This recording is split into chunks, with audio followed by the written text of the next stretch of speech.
The sound of his palm hitting her cheek echoed through the courtroom. 8 months pregnant, standing before a judge, and the man she loved for 6 years had just slapped her in front of everyone. But that slap was not the worst part. What Eleanor discovered next would shatter everything she thought she knew. The CEO husband she adored? His company never existed. The $40 million tech empire? Completely fake. The charming man who swept her off her feet at her father's memorial gala? A predator who had been hunting her trust fund from day one. And his mistress? She was not his lover at all. She was something far more twisted. $14 million stolen, 6 years of lies, and a DNA test that revealed a truth so shocking it would change everything. This is the story of how one woman lost everything to a con man and how she rose from the ashes to destroy him. Stay until the end, because what happens in that delivery room will take your breath away. The sound of his palm hitting her cheek echoed off the marble walls of courtroom 7. Time stopped. Eleanor Hartwell stood frozen in place. Her hand moved slowly to her face. The skin beneath her fingers was warm, stinging. She could feel the outline of his fingers already forming against her cheekbone. The courtroom erupted into chaos around her, but she could not hear it. Not really. Everything had become muffled, distant, like she was underwater. Bailiffs rushed forward from both sides of the room. Their heavy boots pounded against the marble floor. Her attorney, Mitchell Crawford, was on his feet in an instant. His chair scraped backwards so hard it nearly toppled over. Someone screamed, a high, piercing sound that cut through the muffled silence. It might have been her mother. It might have been a stranger in the gallery. Ellie could not tell, but she did not move. She was watching her husband's face, Garrett Ashford, the man she had loved for 6 years, the man she had married in front of 200 guests, the man whose child she was carrying in her belly at this very moment. His mask was cracking. She had never noticed it before. The mask. But now she could see it clearly, the charm that had always seemed so natural, so effortless. It was slipping away like water draining from a bathtub.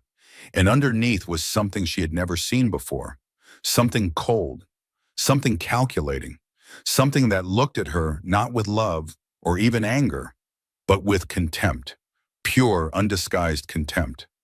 Garrett Ashford, you are in contempt of this court, Judge Morrison shouted from the bench. Her gavel crashed down 3 times in rapid succession. The sound was like gunshots in the marble chamber. 2 bailiffs grabbed Garrett's arms, one on each side. He struggled against them. His face was red with rage. The veins in his neck stood out like cords. The truth is coming out anyway, he shouted. His voice bounced off the walls. She might as well hear it now. She might as well know what she really is. What she really is. Ellie blinked. Her ears were ringing. The slap had been hard enough to make her vision blur at the edges, hard enough to make her teeth ache. She was 8 months pregnant. Her belly strained against the navy blue maternity dress she had chosen so carefully that morning. Professional but soft, appropriate for court but flattering. She had spent 20 minutes deciding what to wear. 20 minutes, as if it mattered, as if any of it mattered. The baby kicked, hard, once, twice, 3 times in rapid succession, as if protesting the violence, as if trying to escape the chaos that had suddenly surrounded them both. Ellie pressed her hand against her belly, felt the small foot push against her palm. I know, she thought. I know. Just hold on. Eleanor, Eleanor, look at me. Her mother's voice cut through the chaos like a knife through silk. Judith Hartwell had somehow pushed through the wooden gate that separated the gallery from the court. The gate that lawyers and clients walked through. The gate that spectators were supposed to stay behind. Judith did not care about supposed to. She never had. She was reaching for her daughter. Her perfectly manicured hands, her designer suit, her pearls that had belonged to her grandmother, all of it moving toward Ellie like a lifeline. I am fine, Ellie heard herself say. The words came out automatically, the way they always did. Fine. She was always fine, even when she was falling apart inside, even when her world was crumbling around her. Fine. But she was not fine. She was very far from fine. Movement in the gallery caught her attention, a flash of red in her peripheral vision. She turned her head slowly, still touching her cheek, still feeling the heat of the blow. A woman was standing up, rising from a seat in the 3rd row. long dark hair cascading over her shoulders. A red dress that hugged every curve, expensive heels clicking against the marble floor as she pushed past other spectators. She was moving toward Garrett, toward the man being restrained by bailiffs, toward the man who had just struck his pregnant wife in front of a judge in a courtroom full of witnesses. Vanessa Cole. Ellie knew that name. She had found it 3 months ago in Garrett's phone, in text messages he had forgotten to delete, in a contact saved under the name V with a heart emoji. The Mistress. She had suspected for months before that. Maybe longer. The late nights at the office that did not add up. The business trips that seemed to multiply. The way Garrett's phone was always face down on the table. The way he angled his body away from her when he texted. Small things, things she had explained away, things she had told herself meant nothing. But they meant everything. She knew that now. And here Vanessa was, in the courtroom, at a divorce hearing. Watching from the gallery like this was entertainment. Like Ellie's pain was a show she had bought tickets to see. And now she was rushing to comfort the man who had just struck his pregnant wife, in front of a judge, in front of witnesses, in front of everyone. "Get her out of here," Judge Morrison ordered. Her voice was like ice. "Get them both out. I want this courtroom cleared. Court is in recess until further notice." More bailiffs appeared. They intercepted Vanessa before she could reach Garrett. She struggled against them too, shouting something Ellie could not hear, something that looked like his name. "Someone call medical," Judge Morrison continued. "I want Mrs. Ashford examined immediately. She is 8 months pregnant, for God's sake." Mrs. Ashford. The name felt wrong now, like a costume she had been wearing without realizing it, a costume that no longer fit. The next few minutes were a blur of motion and noise, and hands reaching for her. Ellie found herself sitting in a small room off the main courtroom, a conference room with beige walls and a long table covered in papers. A paramedic was kneeling in front of her, taking her blood pressure, shining a light in her eyes. Her mother sat beside her, gripping her hands so tightly it hurt. But Ellie did not ask her to let go. The pain was grounding, real, something to focus on besides the chaos inside her head. "Your blood pressure is elevated," the paramedic said. He was young, kind eyes, a gentle voice, which is understandable given the circumstances. "But with your pregnancy this far along, we need to monitor you closely. Stress can trigger early labor." Early labor. The word sent a spike of fear through her chest. Her daughter, her baby, the one good thing to come out of this nightmare of a marriage. "I need to stay calm," Ellie said. It came out flat, mechanical. "Yes, ma'am. Is there anything I can get you? Water? Something to eat? I need to use the bathroom." She did not actually need to use the bathroom. She needed to be alone. Just for a minute. Just long enough to fall apart without an audience. "I will come with you," her mother said. "No, please, I just need a minute alone." Judith hesitated. Her grip on Ellie's hand tightened for a moment, then released. "1 minute, then I am coming to check on you." The bathroom was small, single occupancy, a lock on the door that Ellie turned with shaking fingers. She leaned against the door, let her weight rest against it, took a breath that felt like it might shatter her ribs. Then she pulled out her phone. Charisse. She did not know why. Habit, maybe. The desperate hope that there would be something there to explain what had just happened. An apology, an explanation, anything that would make this make sense. She checked her messages. Nothing from Garrett. Of course not. He was being processed for assault right now. His phone was probably in an evidence bag somewhere. What would he say anyway? "Sorry I hit you in front of a judge. Sorry I ruined your life. Sorry I was never who you thought I was." She locked her phone. Unlocked it. Locked it again. Unlocked it again. Lock, unlock, lock, unlock. Waiting for something that would never come. She caught herself doing it. Caught herself waiting. And the realization made her stomach turn. 6 years. 6 years of marriage. 6 years of building a life together. And she was standing in a courthouse bathroom, checking her phone for a text from a man who had just assaulted her. What was wrong with her? Her reflection stared back at her from the mirror above the sink. The fluorescent lights were harsh, unforgiving. They showed every flaw, every crack.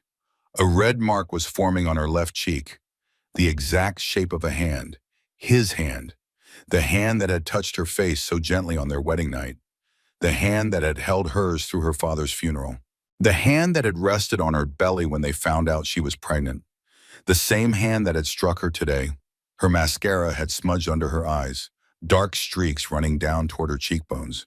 She looked like a raccoon, like a sad, pregnant raccoon who had wandered into a courthouse and gotten lost. A hysterical laugh bubbled up in her throat. She swallowed it down. If she started laughing, she might not be able to stop. And if she stopped laughing, she would start crying. And if she started crying, she would fall apart completely. She could not afford to fall apart. Not yet. Not here. 8 months pregnant. 32 years old. Standing in a courthouse bathroom while her marriage exploded around her. This was not how her life was supposed to go. A knock on the door made her jump. Her heart slammed against her ribs. "Eleanor?" It was Mitchell Crawford's voice, her attorney, the man who had promised to protect her interests in the divorce. "We need to talk." "It is urgent." Urgent. Everything was urgent now. She splashed water on her face. The cold was shocking, clarifying. She dried her skin with a rough paper towel, took one more breath, then another. "Coming," she said. Mitchell was waiting in the hallway. He was holding a manila folder. His face was grave, the kind of grave that meant bad news, the kind of grave that meant the worst was not over yet.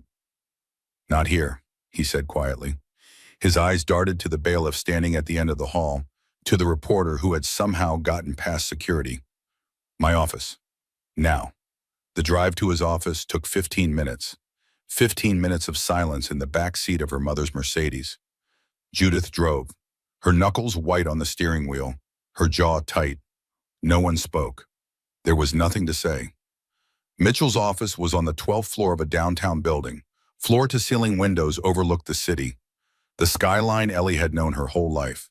The buildings her father had helped develop, the streets she had walked since childhood.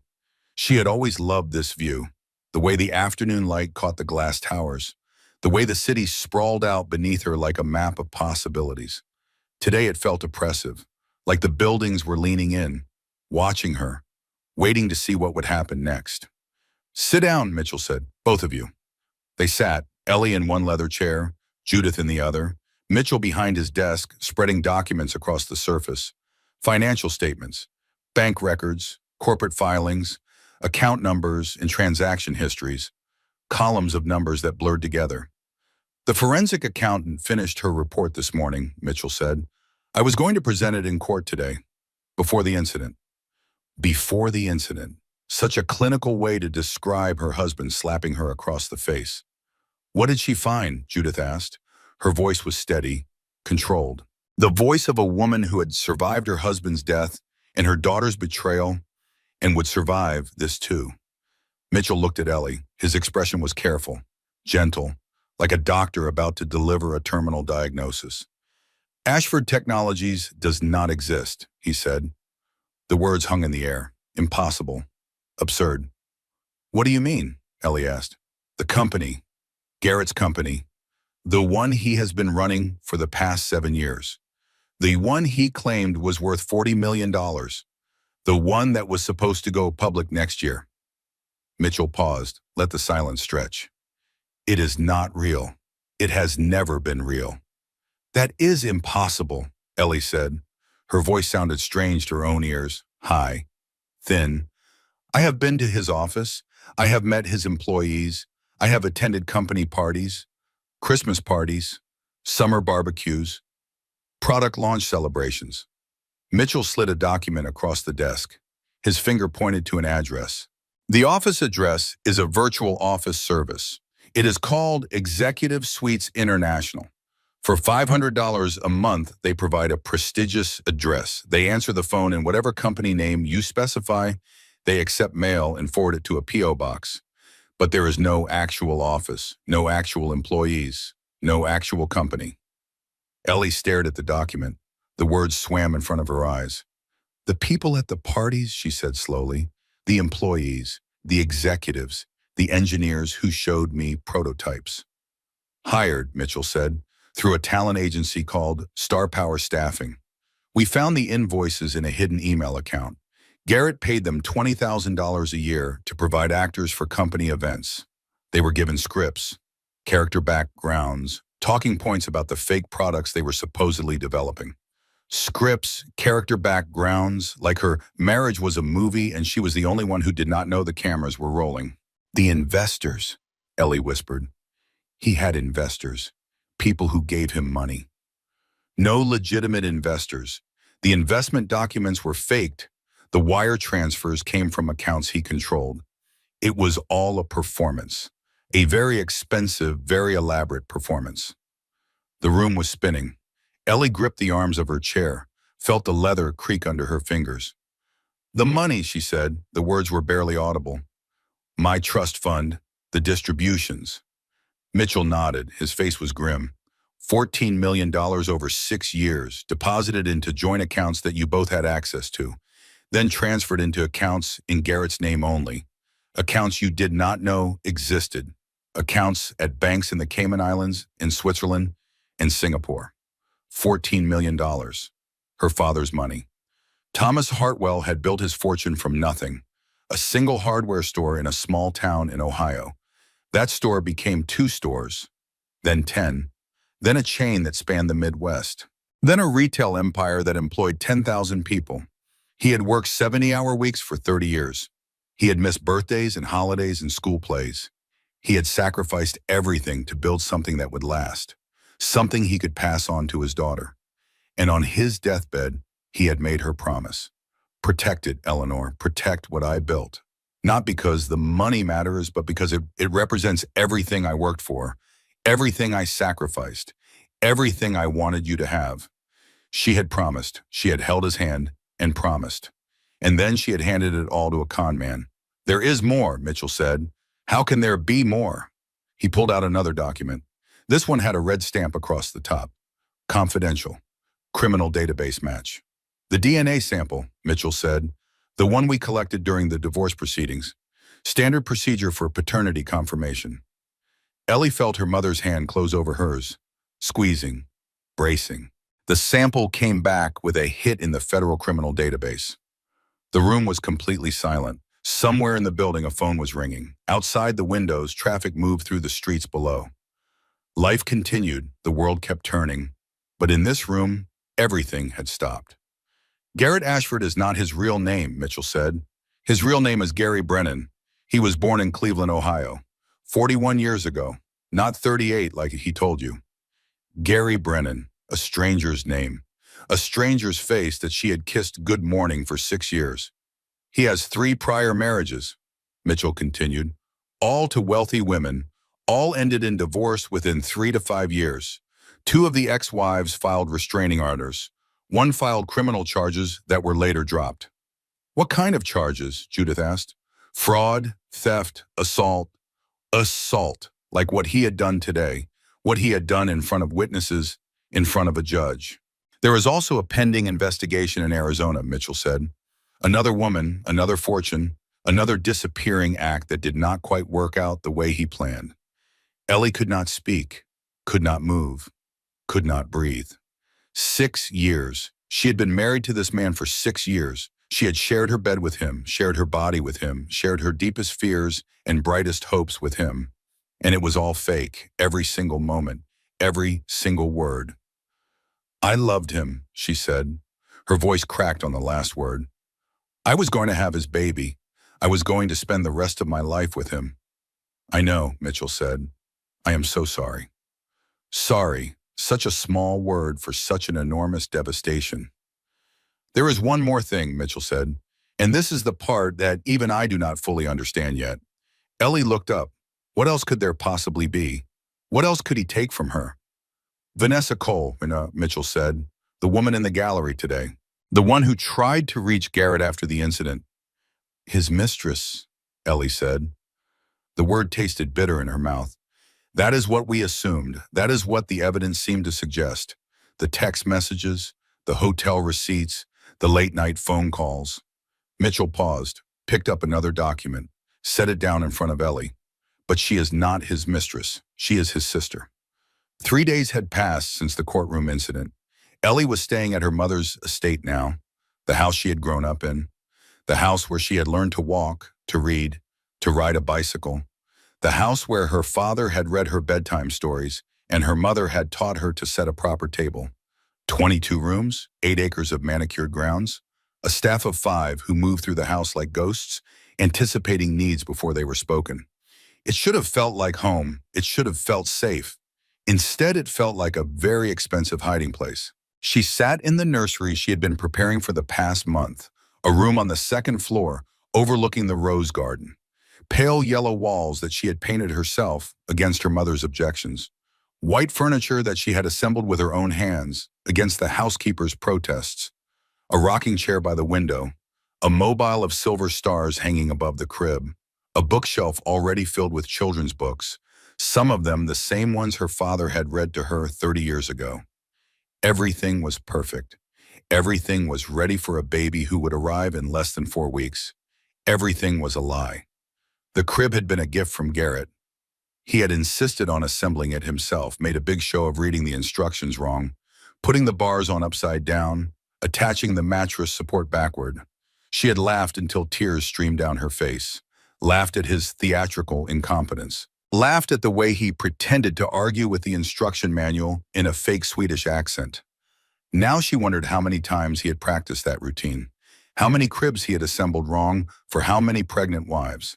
She wondered if the laughter had been real, or if that too had been part of the performance.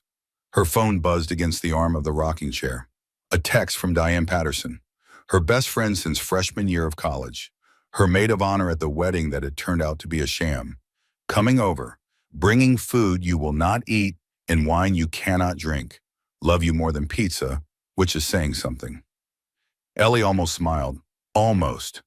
Diane had been texting every few hours since the incident, checking in, making sure Ellie was still breathing, still functioning, still putting one foot in front of the other. It was exhausting being checked on, but it was also the only thing keeping her tethered to reality. Diane arrived 30 minutes later. She swept into the nursery like a hurricane in designer jeans, 2 bags from their favorite restaurant swinging from her arms, soup, salad, fresh bread with herb butter, all of Ellie's favorites.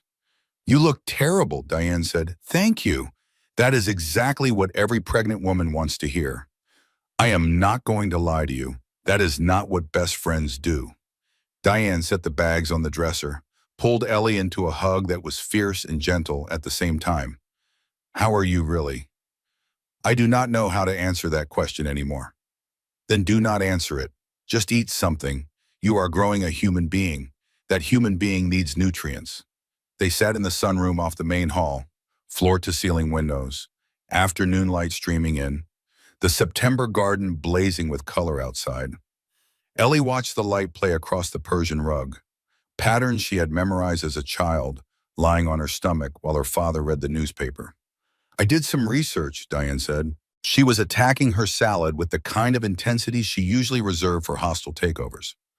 Diane ran a boutique interior design firm that catered to Manhattan's wealthiest clients. She was very good at her job. Diane, please do not. Just listen. After Mitchell told you about the sister thing, I could not stop thinking about it. It did not make sense. Mistresses do not usually show up to divorce hearings, and they definitely do not try to physically reach the man who just assaulted his wife. Maybe she is crazy. Maybe. Or maybe there is more to the story. Diane pulled out her phone, scrolled to a document she had clearly spent hours preparing. Vanessa Cole and Gary Brennan were in the foster care system together. Not biological siblings, they met when they were 11 years old, at a group home called Sunshine House in Columbus, Ohio. Ellie felt her stomach turn. She pushed her soup away. How do you know this? I have connections. Some of my clients have very interesting backgrounds and very good private investigators on retainer. Plus, Google is surprisingly helpful when you know what to search for.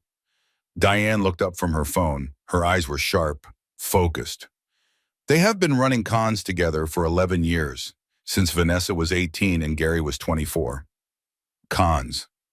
The pattern is always the same. Gary targets wealthy women, single or recently divorced, emotionally vulnerable, looking for connection. He courts them, sweeps them off their feet, marries them as quickly as possible. And then what? He gets access to their money, joint accounts, investment portfolios, trust funds. He drains them slowly over years. Small amounts at first, then larger.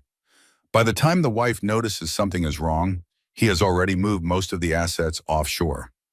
Ellie closed her eyes, saw the spreadsheets Mitchell had shown her.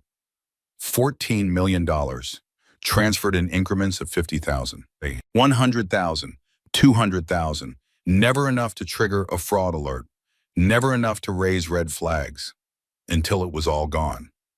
Where does Vanessa fit in? Ellie asked. She plays the mistress. The word hung in the air. Mistress, such an old-fashioned term for such a calculated betrayal. It is designed to destabilize the wife, Diane continued, make her doubt herself, make her feel like she is the problem. The marriage is already falling apart, so why not let it fall apart faster? Why not speed up the divorce before any forensic accountants get involved? That is insane. It is brilliant, in a sociopathic way. Diane set down her phone, reached across the table to take Ellie's hand. They have done this to at least 5 other women that I could find, probably more. Gary targets the mark. Vanessa creates the crisis. And by the time everyone figures out what happened, they have disappeared. Ellie stared at their intertwined hands. Diane's manicure was perfect.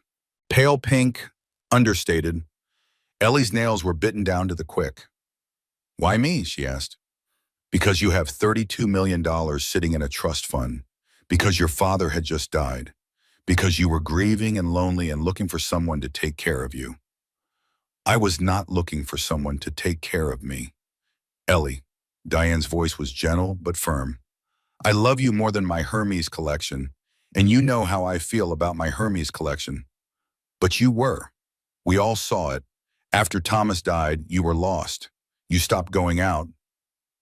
You stopped seeing friends. You threw yourself into the foundation work because it was the only thing that made you feel close to him. Ellie wanted to argue, wanted to defend herself, but she could not, because Diane was right. And then this charming man appeared out of nowhere, Diane continued, at a charity event for your father's foundation, saying all the right things, doing all the right things, making you feel special and seen and loved. He told me my father's business book changed his life. I know. He said he read it during his first startup failure. He said it gave him the courage to try again. I know, honey. But there was no startup, was there? There was no failure. There was no anything. It was all just research. Things he learned about me before we met. Things he used to get past my defenses. Diane did not answer. She did not have to. Ellie pulled her hand away, pressed both palms against her belly. The baby was quiet now, sleeping maybe, or just listening, taking it all in. I am not stupid, Ellie said. Her voice was harder now, edged with something that might become anger if she let it. I graduated summa cum laude from Yale. I ran my father's foundation for 3 years. I managed a staff of 20 people and a budget of $5 million. No one is saying you are stupid. Then how did I not see? How did I not know? She stood up, started pacing. The baby shifted, protesting the movement. 6 years, Diane. 6 years of marriage, 6 years of sharing a bed and a home and a life. And I never once suspected that it was all fake. Because he was good at this, Diane said. He has been doing this for 11 years. You were not his first victim. You were just his biggest score. His biggest score. The words hit her like a second slap, like an echo of the one in the courtroom. $14 million. That was what she was worth to him. Not her love, not her trust, not the baby growing inside her. $14 million and a clean exit. What do I do now? Ellie asked. She stopped pacing, stood in front of the window, looked out at the garden where she had played as a child. How do I come back from this? Diane stood up, walked over to stand beside her, put an arm around her shoulders. You fight, Diane said. You take back everything he stole. Your money, your dignity, your story. And you make sure he never does this to anyone else. That night, Ellie could not sleep. She lay in her childhood bed, the same bed she had slept in until she left for college, the same bed she had come home to on holidays and summers. The mattress was different now, of course, more supportive, better for her pregnant body. But the frame was the same. The headboard her father had carved by hand when she was 7 years old. At 2:14 in the morning, she gave up on sleep entirely. She sat up, reached for her laptop on the nightstand, opened it to the blue glow of the search engine. Signs, "You married a con man." The results were overwhelming. Articles, blog posts, support group forums, thousands of stories from thousands of women who had been where she was now. He was charming at first, so attentive, so perfect. I thought I was the luckiest woman in the world. By the time I realized what was happening, everything was gone.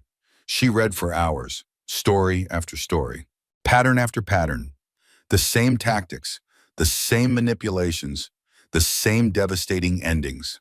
Love bombing. That was what the experts called it. Overwhelming someone with attention and affection to break down their defenses, to make them feel special, chosen, destined, and she had fallen for it. Hook, line, and sinker. At 3:30 in the morning, she closed the laptop, stared at the ceiling, the shadows cast by the nightlight she had started using again. Childish, maybe, but the darkness felt too heavy now, too full of things she could not see. She thought about the recording Mitchell had played.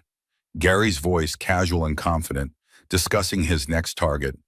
The Hartwell girl has 32 million coming at age 35, old money, dead father, guilty mother, guilty mother. She had wondered about that phrase. What did it mean? And then she understood.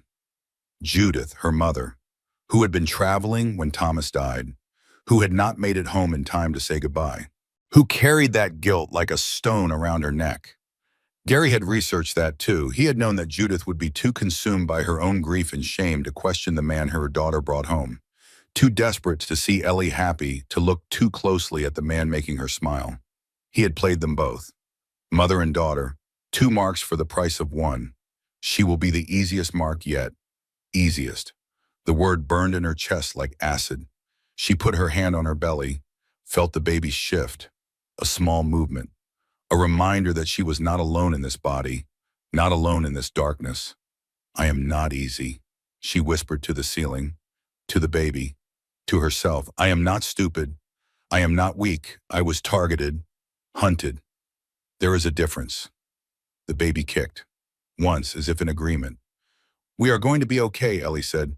I do not know how yet, but we are going to be okay. She wished she believed it. 1 week after the courtroom incident, Ellie stood in the doorway of what used to be their bedroom, the master suite in the house she had shared with Garrett, the house she would never live in again. She had come to collect some things, clothes, documents, photos, personal items that belonged to her life before him, if such things still existed. Mitchell had insisted on sending a paralegal with her. A young woman named Jessica who carried a clipboard and a camera. For documentation purposes, Mitchell said, in case Garrett had taken anything else, in case there was evidence of additional fraud hidden in the walls of this beautiful lying house. But Garrett was in custody. Still, the assault charge was serious enough to deny bail, and now there were federal charges pending. Wire fraud, identity theft, money laundering. The list grew longer every day. Jessica waited downstairs, photographing the living room, the kitchen, the home office where Garrett had pretended to work. Ellie needed to do this part alone. She crossed the threshold into the bedroom. Her feet sank into the plush carpet, cream-colored, soft as clouds. She had picked it out herself, spent hours looking at samples, holding them up to the light, feeling the texture between her fingers. Garrett had laughed at her obsession with the carpet, called her adorably particular, said he loved that she cared so much about creating a beautiful home. Was that real? The laughter, the teasing, or was it just another note in his performance? She would never know. That was the cruelest part. She would spend the rest of her life wondering which moments had been genuine and which had been scripted. She opened the closet, his side. The suits were still there, row after row of them, Italian wool, custom tailored, navy and charcoal and black, a few lighter colors for summer, all perfectly pressed, all perfectly arranged. She had paid for every single one. Of course she had. She ran her fingers along the fabric, cool and smooth. She remembered their first date, a restaurant downtown, white tablecloths, candles, a wine list longer than her arm. He had worn a navy blue suit that night, perfectly fitted. Later, she found out he had spent $2,000 on it, money he did not have, money he had borrowed or stolen or conjured from thin air. An investment, he called it later, when she asked about his spending habits. You have to look successful to be successful. An investment in deceiving her. She moved to the dresser, his side again. The watch collection arranged in a velvet-lined case, 6 watches, all gifts from her, for birthdays, anniversaries, Father's Day, even though the baby had not been born yet. She had given him the Father's Day watch 3 months ago, crying as she handed him the box, overwhelmed by the idea of him as a father, by the future they were building together. He had cried too, tears streaming down his face, pulling her close, whispering that he did not deserve her. He did not deserve her. That part was true, just not in the way either of them had meant it. She picked up the watch she had given him last Christmas. A Patek Philippe, $42,000, the most expensive gift she had ever given anyone. She had agonized over it for weeks, wanting to find something perfect, something that showed how much she loved him. He had cried when he opened it, sobbed actually, said no one had ever given him anything so beautiful, said he would treasure it forever. Were those tears real, or were they practice? Had he rehearsed that reaction in a mirror? Had he timed the sobs for maximum effect? She set the watch down. Her hands were shaking. The wedding album was on the bookshelf by the window, white leather cover, gold embossed lettering, their names and the date, June 15th, 4 years ago. She carried it to the bed, sat down on the mattress where they had made love hundreds of times, where they had conceived the baby growing inside her now. She opened the album slowly, like diffusing a bomb. Their wedding day. The ceremony had been at her family's estate, the same place she was staying now. 200 guests, white roses everywhere, because they were her father's favorite. String quartet playing Pachelbel as she walked down the aisle. Thomas Hartwell had walked her down that aisle. It was one of his last public appearances. 3 months later, he was bedridden. 6 months later, he was gone. She had been so grateful that he lived long enough to see her married, so grateful that he got to meet Garrett, to shake his hand, to welcome him into the family. Now she wondered what her father had really thought. Had he seen something she missed?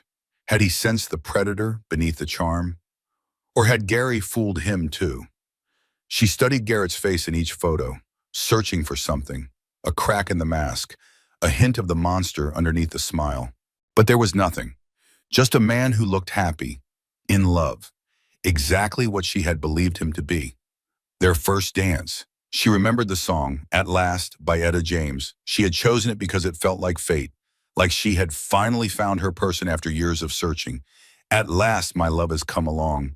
What a joke. He had dipped her at the end of the dance. Everyone applauded. She had laughed, surprised and delighted. Was his smile real in that moment? Was anything? The cake cutting. He had gotten frosting on her nose. On purpose, she thought at the time. Playful, sweet. Now she wondered if it was calculated, a cute moment for the photos, a story to tell at dinner parties. Remember when Garrett got frosting on Ellie's nose? They are so adorable together. The bouquet toss, she had thrown it directly at Diane. On purpose. They had planned it in advance. A silly tradition turned into an inside joke between best friends.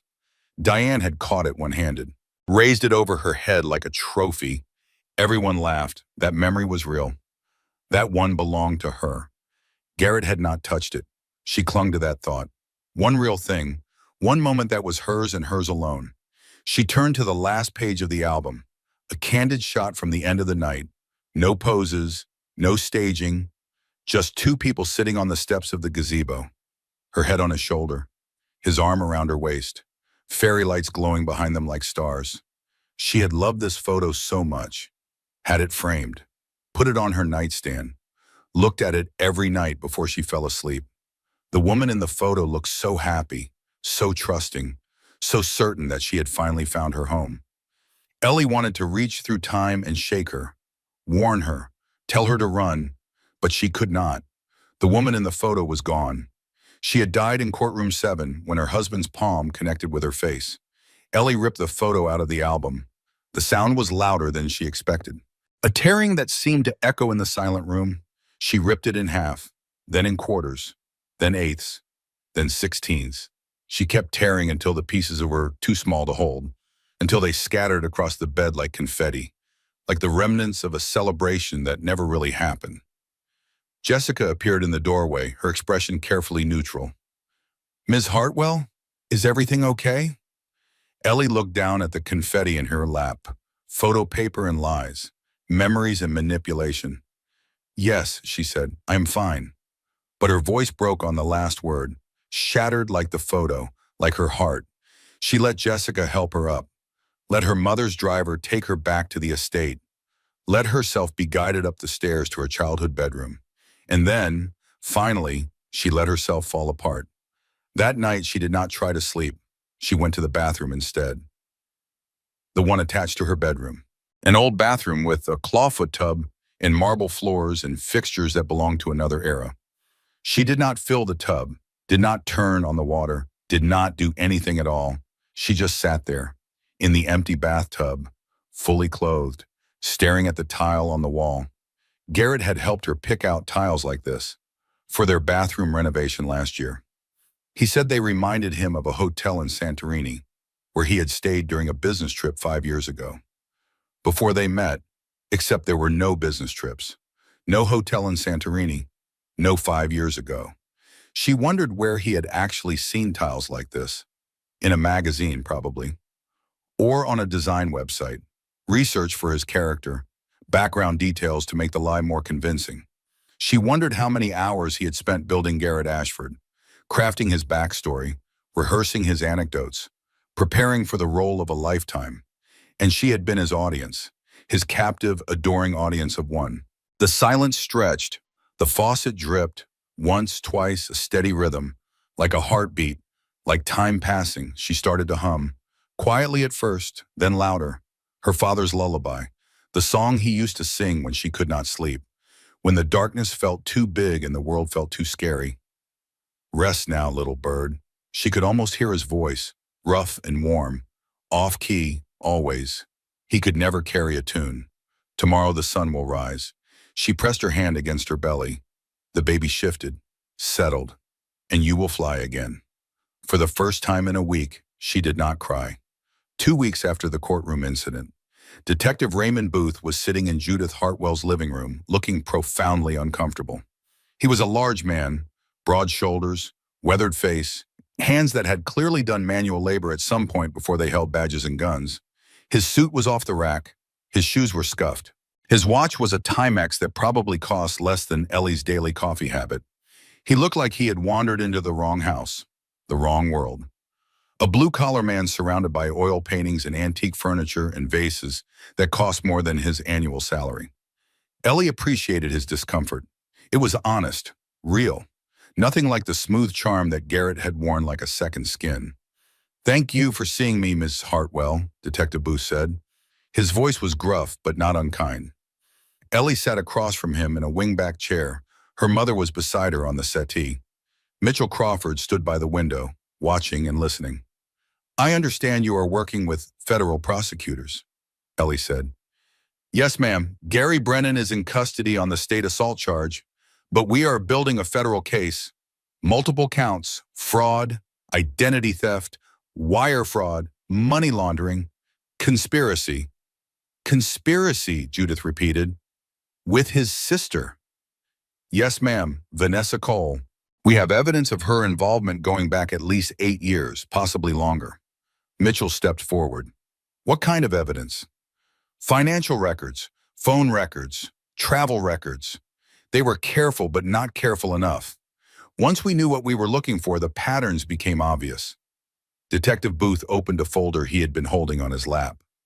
Spread documents across the coffee table. Ellie recognized some of them from Mitchell's office. Others were new. "I need to walk through everything with you, Miss Hartwell," the detective said. "Every account he had access to, every document you signed, every investment decision you made together, everything you remember about his behavior, his habits, his contacts." It took 4 hours. 4 hours of questions. 4 hours of documents. 4 hours of watching her life get dissected like a lab specimen. By the end, Ellie's throat was raw from talking. Her back ached from sitting. Her feet were swollen from the pregnancy. And she had realized something terrible. The damage was even worse than she thought.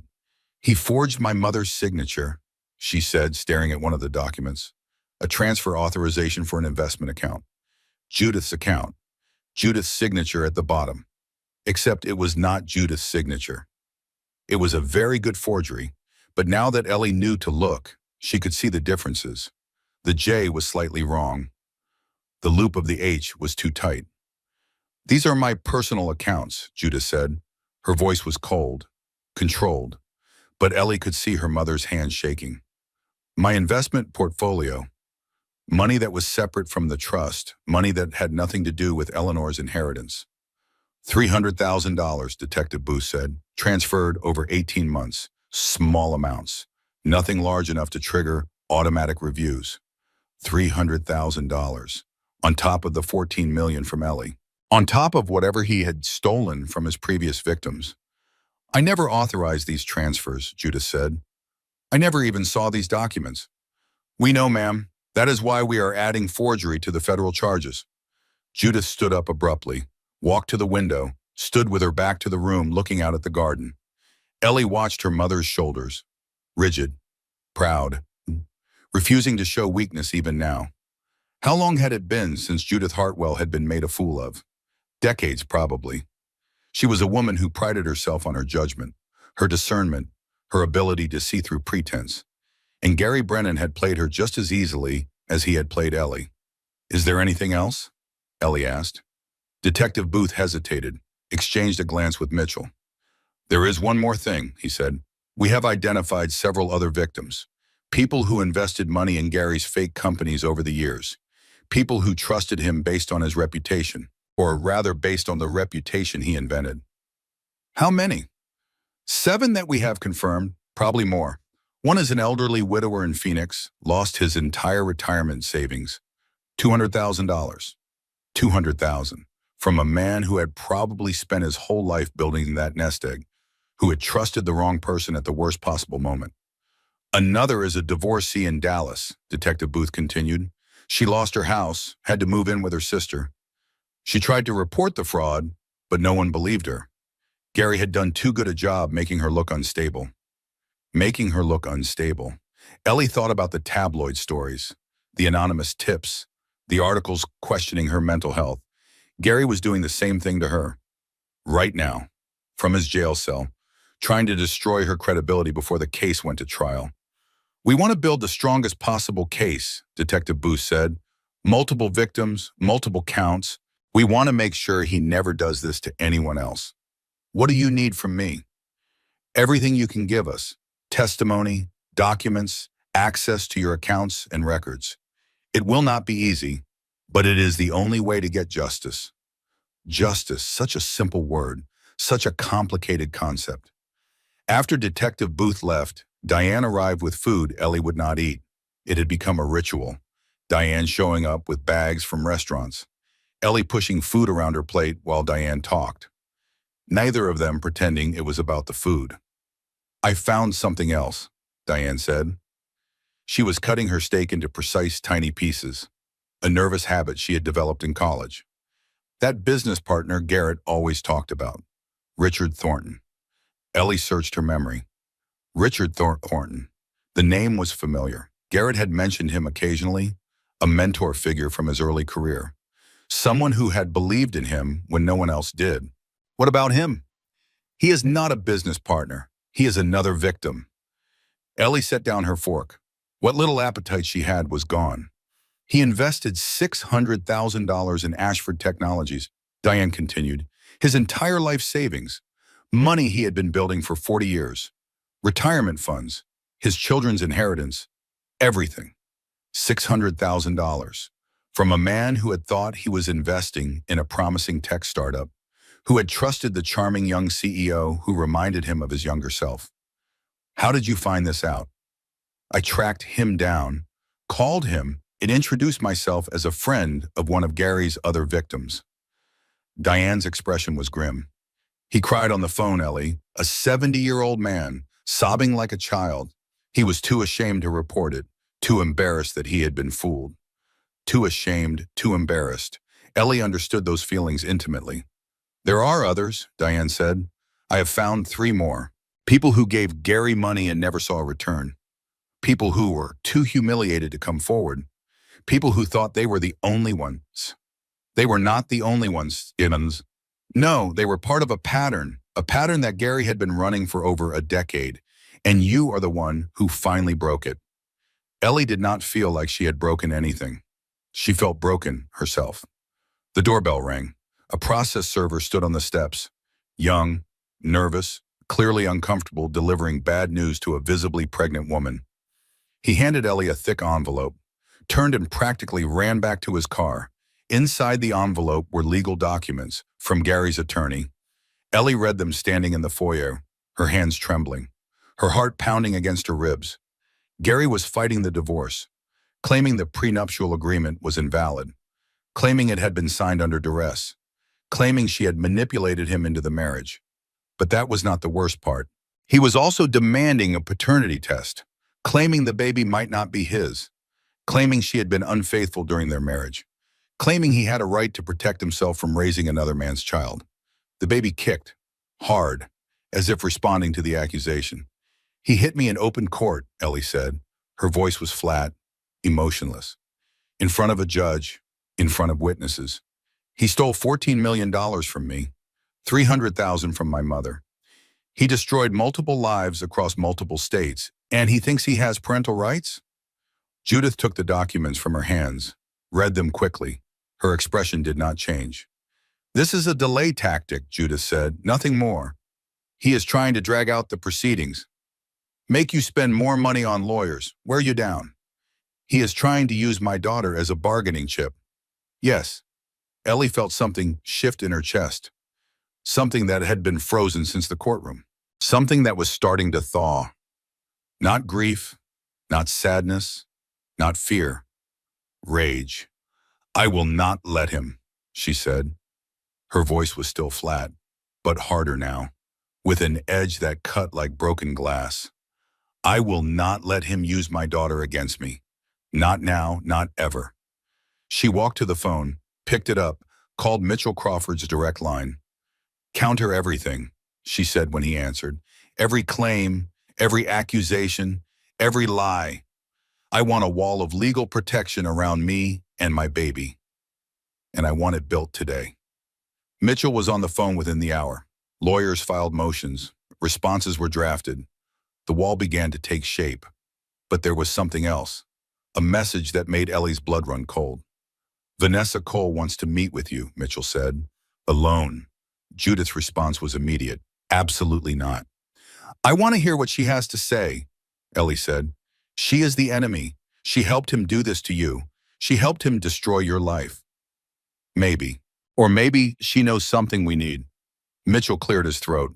It could help the case if she is willing to cooperate, if she has information about Gary's other crimes.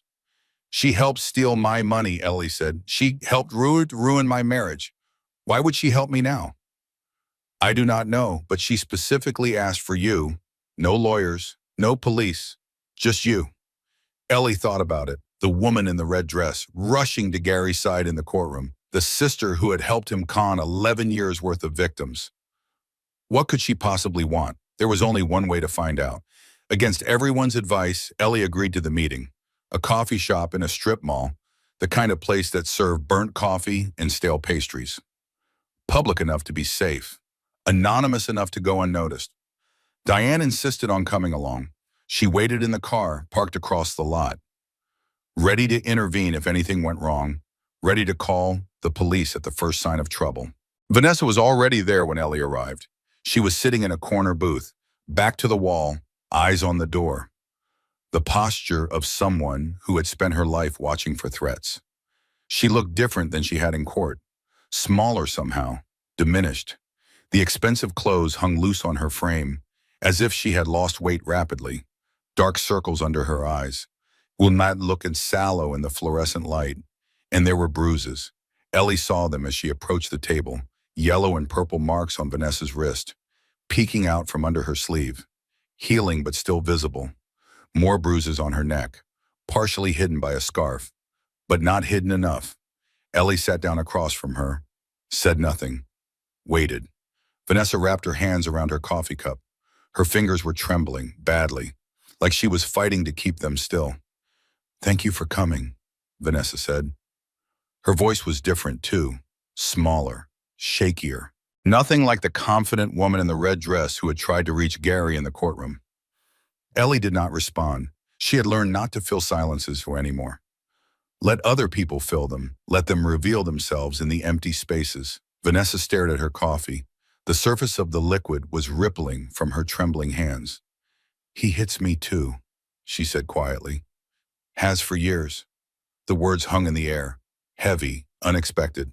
Ellie still did not respond. She was watching Vanessa's face, looking for the angle, the manipulation. But all she saw was exhaustion and fear and something that looked almost like relief. "I know you hate me," Vanessa continued. "I would hate me too, what we did to you, what we did to all of them. It was wrong. I knew it was wrong. I have always known it was wrong." "Then why did you do it?" The question came out sharper than Ellie intended, edged with anger that she had been trying to hold back. Vanessa flinched, but she did not look away. "Because I owed him. Because I was scared. Because I did not know how to be anything else."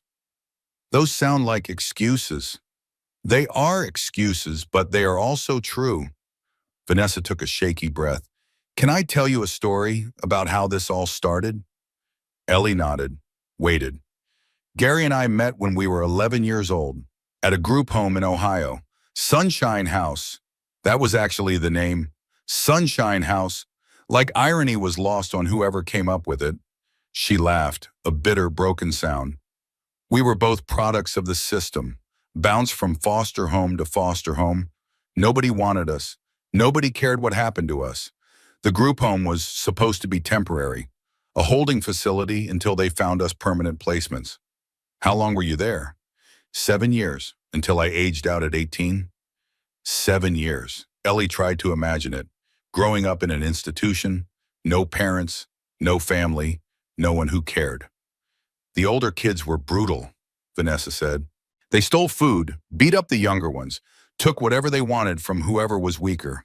The staff did not care. As long as no one died on their watch, they collected their paychecks and looked the other way." "What does this have to do with Gary?" "Gary protected me from the day I arrived.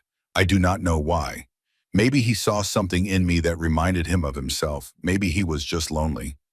But he made sure no one touched me. No one took my things. No one hurt me." "So you owed him?" "I thought I did. When you are a kid and someone keeps you safe, that person becomes everything. Your family, your reason for existing." Vanessa's voice cracked. "By the time I realized what Gary really was, I was already in too deep. I had been part of it for too long. I had helped destroy too many people." "You could have left. Could I?" Vanessa pushed up her sleeve. More bruises, older ones underneath the fresh ones. A scar that looked like a cigarette burn. "I tried once. When I was 23, I told Gary I was done, that I could not do it anymore, that I wanted a normal life." She traced the scar with her finger. "He broke 3 of my ribs, dislocated my shoulder, kept me locked in an apartment for 2 months until I agreed to stay." Ellie felt her stomach turn, but she did not look away. "I am not telling you this to make you feel sorry for me," Vanessa said. "What I did was wrong. I knew it was wrong. I did it anyway. I do not deserve your sympathy." "Then why are you telling me?" "Because I want you to understand, not forgive, just understand. Gary is not just a con man. He is a monster. And I have spent my entire adult life helping him hurt people." The waitress approached, asked if they needed anything else. Ellie ordered a decaf coffee, black with 2 sugars. She noticed Vanessa's cup, black with 2 sugars too. The same way Ellie always took her coffee. The same way she had described her coffee preferences to Garrett on their second date. Gary must have taught Vanessa that detail. A small thing, insignificant on its own, but part of a pattern, part of a strategy to make the marks feel connected, to make them feel like they had found someone who truly understood them. Ellie felt sick. "Why now?" she asked. "Why tell me this now, after everything?" Vanessa looked up, met Ellie's eyes for the first time since the conversation began. "Because I watched him hit you in that courtroom, a pregnant woman, 8 months along, and something inside me broke." Her voice was steady now, clear. "I have watched Gary do terrible things. I have helped him do terrible things. But that moment, seeing his hand connect with your face, seeing you touch your cheek like you could not believe what had happened, I realized I had become exactly what I always swore I would never be." Which is what? A monster. The kind of person who hurts innocent people. The kind of person who could watch that happen and not do anything to stop it. Silence stretched between them. The coffee shop buzzed with normal sounds, normal people having normal conversations. No idea that two women in the corner booth were discussing 11 years of fraud and abuse. Vanessa reached into her purse, pulled out something small, black, plastic, a flash drive. "Everything," she said. "Every con, every victim, every dollar. 11 years of documentation. Gary made me keep records in case he needed leverage against partners, in case anyone ever tried to turn on him." She slid the flash drive across the table. "Now I am turning it over to you." Ellie stared at the small device. It looked so innocent, so harmless, but it contained the evidence that could destroy Gary, put him away for decades, protect every future woman he might have targeted. "This could put you in prison too," Ellie said. "I know." "You are willing to go to prison?" Vanessa nodded slowly. Her eyes were wet, but she was not crying. Not quite. "I am tired. Tired of lying. Tired of pretending. Tired of watching people get hurt because of me. If prison is the price for ending this, then I will pay it. Gladly." "Why me? Why give this to me instead of the police?" "Because you are the first one who might actually stop him." Vanessa's voice was fierce now, urgent. The other victims were too broken by the time it was over, too ashamed to fight back, too convinced that no one would believe them. "But you are different." "How am I different?" "You got back up. After he hit you in that courtroom, you did not crumble. You did not beg. You did not try to minimize what happened. You just stood there looking at him like you were finally seeing him for what he really is." Ellie remembered that moment, the chaos around her, the pain in her cheek, the baby kicking inside her. And underneath it all, a strange, cold clarity. The mask had cracked, and she had seen what was underneath. "The prosecutors will want you to testify," Ellie said. "I know. I will testify against Gary, against myself, whatever it takes. I will tell them everything." "Why should I believe you?" It was the question she had been avoiding, the question that sat underneath everything else. Why should she trust anything this woman said? After everything she had done, after all the lies she had helped tell? Vanessa reached across the table, took Ellie's hand before she could pull away. "You should not believe me," Vanessa said. "You should not trust me. You should verify everything I have given you. Check every document. Cross-reference every name. Make sure I am not playing another angle." Her grip was firm. Her eyes were steady. "But I am not. This is the only honest thing I have done in 11 years. Maybe it is the only good thing I will ever do. But at least it will be something." Ellie sat in her car afterward, engine off, flash drive in her palm. The parking lot was quiet, late afternoon sun warming the windshield, shadows stretching across the pavement as the day wound toward evening. She should feel victorious. She had evidence. She had a cooperating witness. She had everything she needed to destroy Gary Brennan and make sure he never hurt anyone again. But she felt hollow instead. Win or lose, 6 years of her life had been a performance, a carefully scripted show put on for her benefit. Every moment, every memory, every touch. She had been the star of a play she did not know she was in, the audience and the mark, the prize and the fool. She called Diane. "How did it go?" Diane asked immediately. Ellie looked at the flash drive in her hand, small enough to fit in her pocket, heavy enough to change everything. "I think I just found our weapon." Mitchell Crawford's office had become a war room. The walls were covered with timelines and photographs. Bank statements spread across every surface. Legal pads filled with handwritten notes. Coffee cups in various stages of emptiness scattered like monuments to sleepless nights. And in the center of it all, projected on a screen, the contents of Vanessa's flash drive. "This is everything," Mitchell said. He was standing at the front of the room, laser pointer in hand, dark circles under his eyes, tie loosened, jacket discarded hours ago. Fake business documents going back 11 years. Wire transfer records from accounts in 6 different countries. Photos of Gary with at least a dozen different women, each one identified as a target or victim. Detective Booth was there. So was Janet Walsh, the federal prosecutor. Stern, professional. Her silver hair pulled back in a severe bun, her reading glasses perched on the end of her nose. "With Vanessa's cooperation, we can build a RICO case," Walsh said.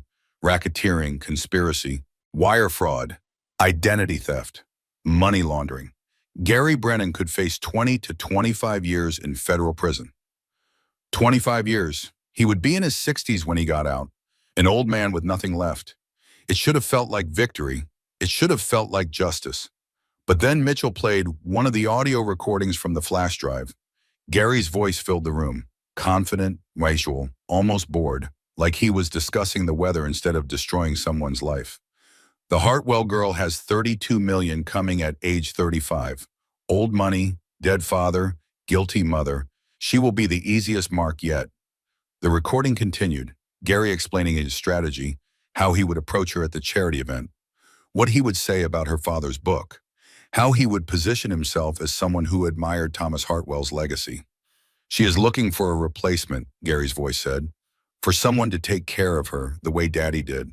I just have to convince her that I am that guy." The room was completely silent. Ellie felt the words settle into her chest, cold, heavy, like stones being piled on her heart. The easiest mark yet. She had been nothing to him. Not a person, not a partner, not even a challenge, just a number, a target, a prize to be won and stripped of value.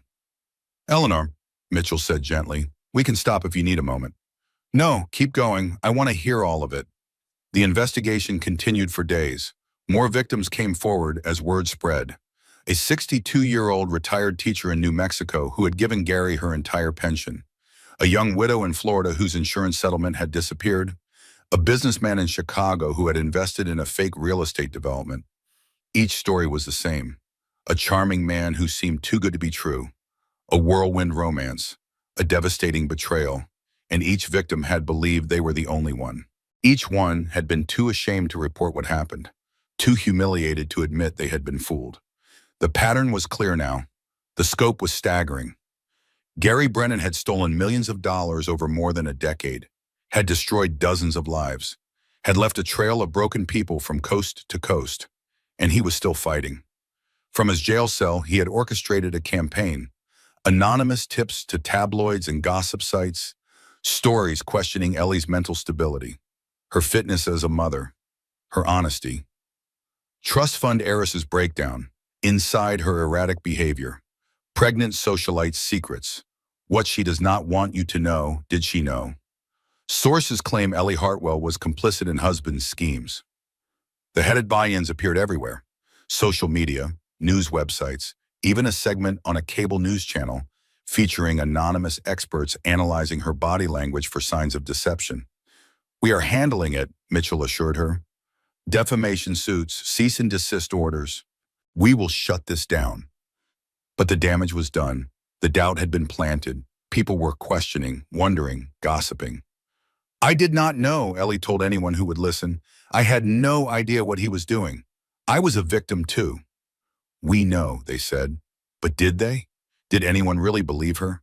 Or did they look at her and see a woman who had been too stupid to see what was right in front of her face? Dr. Webb called with concerns. "Your blood pressure is too high," she said. "The stress is affecting the baby. You are 36 weeks now. We need to be careful." "I cannot slow down. Not now, not with everything happening." "I understand, but your daughter needs you healthy. She needs you alive." Dr. Webb's voice was gentle but firm. "Take a breath. Delegate what you can. Trust the people around you to handle the fight." Trust. Such a complicated word now.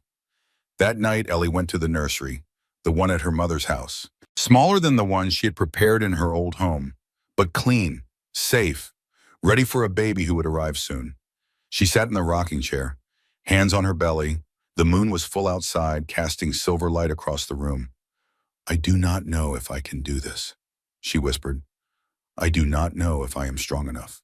The baby kicked, once, twice, a steady rhythm, like a heartbeat answering her doubts.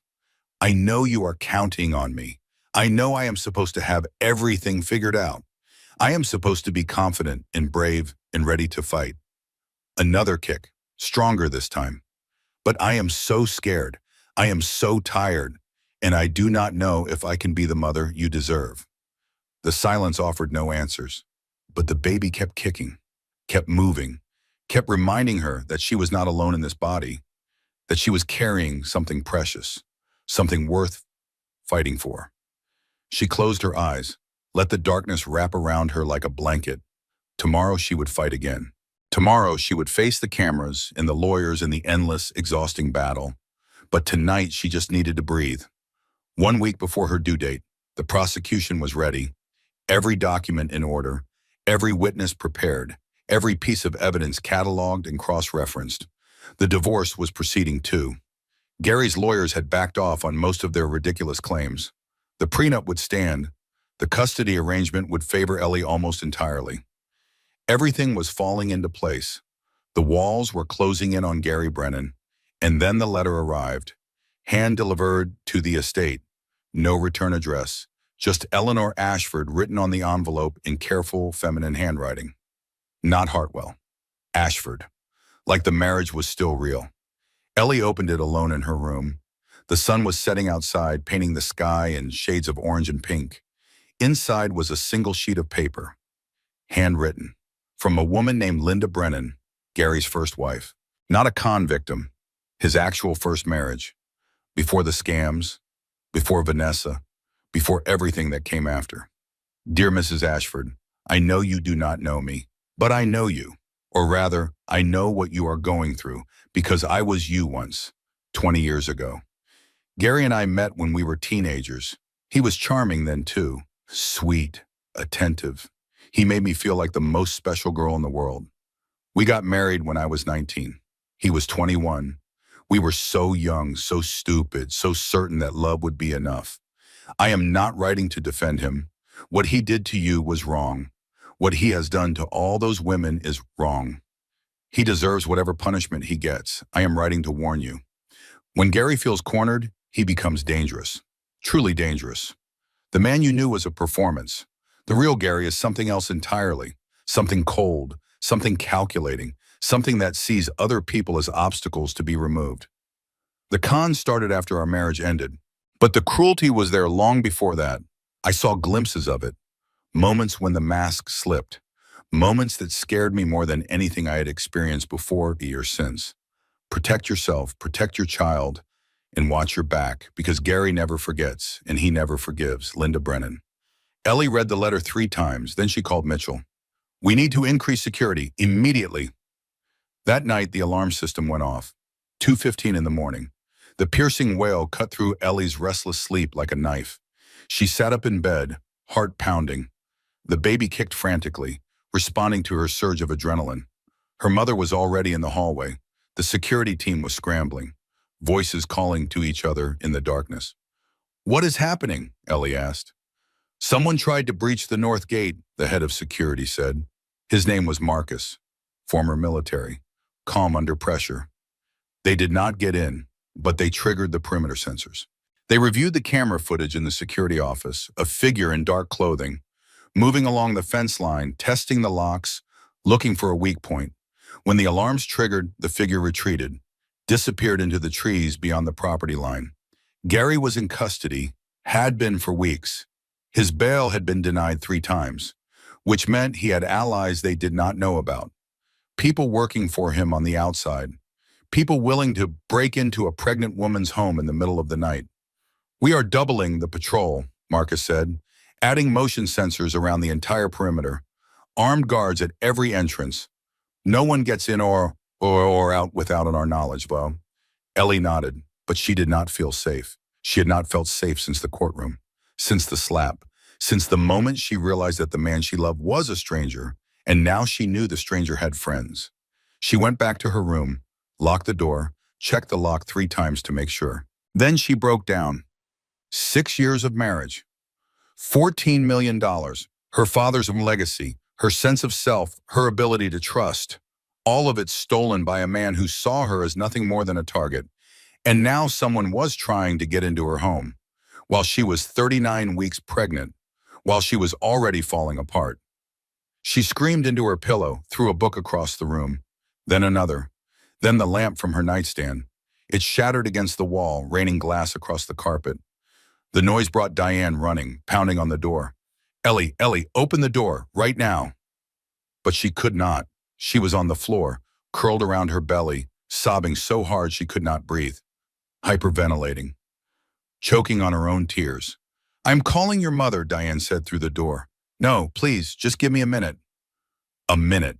Like a minute would fix anything, like 60 seconds could undo 6 years of lies. She lay on the floor in the darkness, feeling the baby kick against the hardwood, feeling her own heartbeat slowing from its frantic pace. At 3 in the morning, she finally let Diane in. What if I am just like him? The words spilled out before she could stop them. What? What if I cannot love her properly? What if I do not know what real love looks like anymore?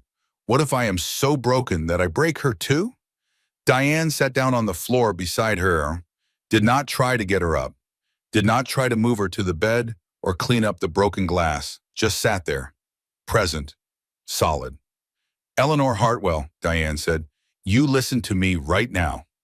Her voice was steady, firm, the voice of a woman who had known Ellie since they were both terrified freshmen at Yale, who had seen her through breakups and failures and her father's death, who had never once let her give up.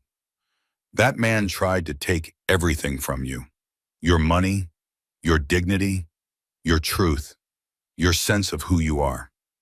Ellie closed her eyes, tears still streaming down her face. But he cannot take your capacity to love. That is yours. It has always been yours. He did not give it to you. He cannot take it away. How do you know?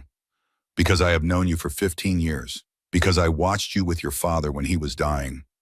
How patient you were. How present. How much love you poured into every moment. That was different. No, it was not. Love is love. The way you love does not change based on who you are loving. And you, Eleanor Grace Hartwell, love with your whole heart, every single time, even when it hurts, especially when it hurts. Ellie opened her eyes, looked at her best friend, saw nothing but certainty in her face. I'm so scared, she whispered. I know. Being scared is okay. Being scared means you care, but you are not broken. I feel broken. No. Diane took her hands, held them tight. You are not broken. You are breaking open. There is a difference. Breaking open, not apart, open. Ellie held on to that thought, like a lifeline in dark water, like a hand reaching down to pull her up. Tomorrow she would fight again. Tomorrow she would face whatever Gary and his allies threw at her.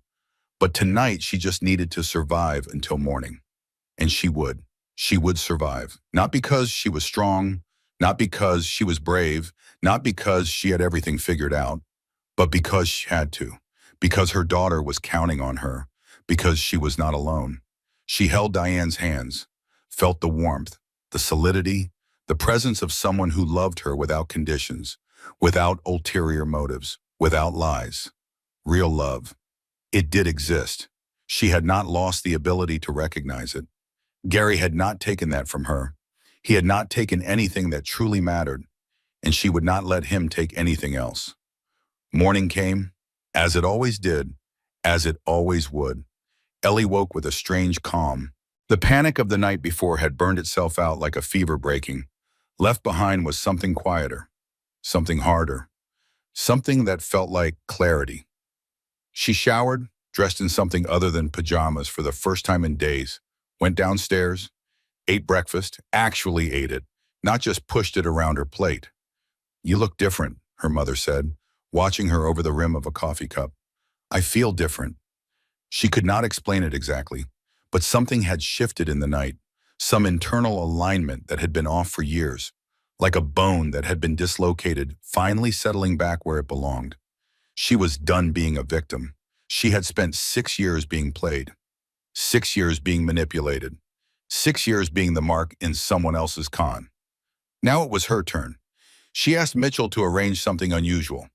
I want to meet the real Bradley Ashford, the man whose identity Gary stole. I want to look him in the eye. Bradley Ashford flew in from Delaware that same afternoon. He was 40 years old, an accountant at a mid-sized firm, thin, quiet, unremarkable. The kind of man you would pass on the street without a second glance. The kind of man whose identity could be stolen because no one was paying attention to him in the first place. They met in Mitchell's conference room, just the two of them. The lawyers waited outside. Thank you for coming, Ellie said. Bradley shook his head. His hands were clasped in his lap, fidgeting, nervous. I should be thanking you, he said.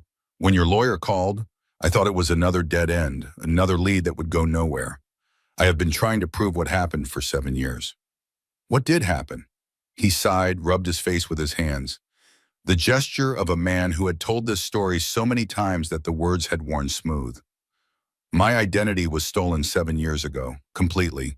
My social security number, my credit history, my name. Suddenly there was another Bradley Ashford out there, opening accounts, starting businesses, getting married. Getting married to me. Yes, on paper you were married to Bradley Ashford. The wedding certificate, the joint accounts, all of it. If you look at the legal documents, my name is all over your life. That must have been confusing. Confusing does not begin to cover it. His voice was bitter. I kept getting mail for addresses I did not live at, bills for credit cards I did not have, notices about businesses I did not own. My credit score was destroyed. My reputation was ruined. Did you try to report it? Of course I tried. I went to the police, the FBI, the FTC. Everyone said the same thing. They could not prove who had stolen my identity. They could not prove where the fake Bradley Ashford was operating. Without that proof, there was nothing they could do. And no one believed you. Why would they? There was another Bradley Ashford out there, living a better life than mine, making more money, married to a beautiful woman. Who was I to say he was the fake one? Ellie understood the helplessness, the frustration, the maddening experience of knowing the truth but being unable to prove it. I believe you, she said. Bradley looked up, really looked at her, for the first time since he walked in. You are the first person who ever said that. Then let us fix this together. You testify against Gary, I testify against Gary. We take back what he stole from both of us. Our names, our reputations, our lives. For the first time, Bradley smiled. Small, cautious, but real. I would like that. Ellie made another decision that afternoon. She was going public. Not to defend herself against tabloid attacks, not to respond to Gary's smear campaign, but to get ahead of the story, to tell it on her own terms. She called Sarah Mitchell at the Financial Times, a journalist she had worked with through her father's foundation. Careful, thorough, someone who verified every fact before publishing. I want to tell the whole story, Ellie said. Every victim, every lie, every dollar he stole. I want people to know what happened, and I want to make sure it never happens to anyone else. That will take time to report properly, Sarah said. I will need to interview multiple sources, verify every claim. This cannot be rushed. I have time. My baby is due in a week, but she can wait a few days. The article took 5 days to report, 5 days of interviews, documents, verification, cross-referencing every detail against every source. Sarah was as good as Ellie remembered, maybe better. When the article published, it made the front page. The con man who stole millions. Inside the 11-year fraud of Gary Brennan, Gary's face was everywhere, not the charming CEO persona, the mugshot, the real face beneath the mask, and underneath his photo, arranged in a grid, the faces of his victims. 6 women who had agreed to be identified. 6 women who had decided that their shame was less important than stopping him. 6 women standing together. The response was immediate. More victims came forward. Lawyers offered pro bono services. Support groups formed. A foundation was proposed. And Gary's lawyer requested an emergency meeting. A plea deal. Gary would plead guilty to reduced charges, serve 7 years instead of 20. In exchange, he would sign the divorce papers without contesting anything. He would give up all parental rights to the baby. He would disappear. You should consider it, Mitchell said. A guaranteed outcome. Less stress, closure before the baby comes. Ellie thought about it. The appeal of certainty, the relief of having it over. Then she remembered the recording. The Hartwell girl that has 32 million coming at age 35. Old money, dead father, guilty mother. She will be the easiest mark yet. She thought about the 6 women in the article. The others who had not come forward. The future victims who might never know to be careful. No deal, she said. I want a trial. I want everyone to hear what he did. I want it on the record. Forever. The trial began on a Monday, the first Monday of October. Bright blue sky, leaves just starting to turn, the kind of beautiful autumn day that seemed inappropriate for what was about to happen inside courtroom 3 of the federal building. Ellie was 39 weeks pregnant, due any day. Her doctor had advised against attending the trial. Too much stress, too much risk of triggering early labor. Ellie attended anyway. She sat in the front row of the gallery, her mother on one side, Diane on the other. Mitchell was at the prosecutor's table, consulting with Janet Walsh. The courtroom filled slowly. Reporters, legal observers, victims who had come to watch justice be done, or at least to watch someone try. And then Gary was led in. He was wearing an orange jumpsuit, shackles on his wrists and ankles. His hair had grown out. His face was thinner. The confident charm she remembered was nowhere to be seen. He looked smaller, diminished, like a balloon with the air slowly leaking out. He tried to catch her eye as he was led to the defense table. She looked right through him, like he was a stranger, like she had never met him before. In a way, she never had. The prosecution's case was methodical, devastating, overwhelming. Vanessa testified first. She took the stand in a simple gray dress, no makeup, her hair pulled back, looking nothing like the glamorous woman in red who had appeared at the divorce hearing. She described everything, every con, every victim, every strategy, how they identified targets, how they built trust, how they executed the fraud, how they disappeared. "Why are you testifying against your brother?" the prosecutor asked. Vanessa's voice was steady. Her eyes never left the jury. "Because I watched him hit a pregnant woman in open court, and I realized I had spent my entire life making excuses for a monster." The defense tried to discredit her, called her a liar, a co-conspirator trying to save herself, a woman scorned seeking revenge. Vanessa did not flinch. She answered every question directly, acknowledged her own crimes without hesitation, accepted responsibility without making excuses. By the time she stepped down, 2 of the jurors were crying. Bradley Ashford testified next. He described 7 years of stolen identity, the mail that went to addresses he did not live at, the marriages he did not know about, the complete destruction of his financial and personal life. "How did it feel here?" the prosecutor asked. "Knowing someone was living your life." Bradley's voice cracked. "Like I had been erased, like I did not exist anymore, like I was a ghost in my own body." The forensic accountant presented the numbers, charts and graphs, bank statements and wire transfers, the architecture of fraud laid out in meticulous detail. 14 million from Ellie, 300,000 from Judith, 600,000 from Richard Thornton, 200,000 from the widower in Phoenix, another 2 million from victims who had come forward since the investigation began. Over $17 million, stolen over 11 years, from people who had trusted the wrong person. And then it was Ellie's turn. She walked to the witness stand slowly, her belly enormous beneath her navy blue dress, the same color she had worn to her divorce hearing, the day Gary had slapped her, the day everything changed. "Please state your name for the record." "Eleanor Grace Hartwell." Not Ashford. She had legally changed it back 3 weeks ago.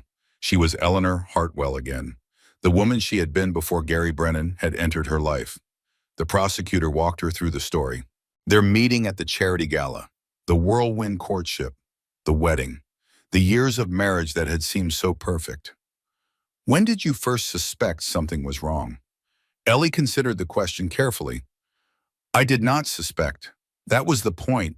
He was so good at the performance, so convincing. I had no reason to doubt him. What changed? The courtroom, the divorce hearing, when he hit me. She touched her cheek unconsciously. It was like a mask fell off. Suddenly I was looking at a stranger.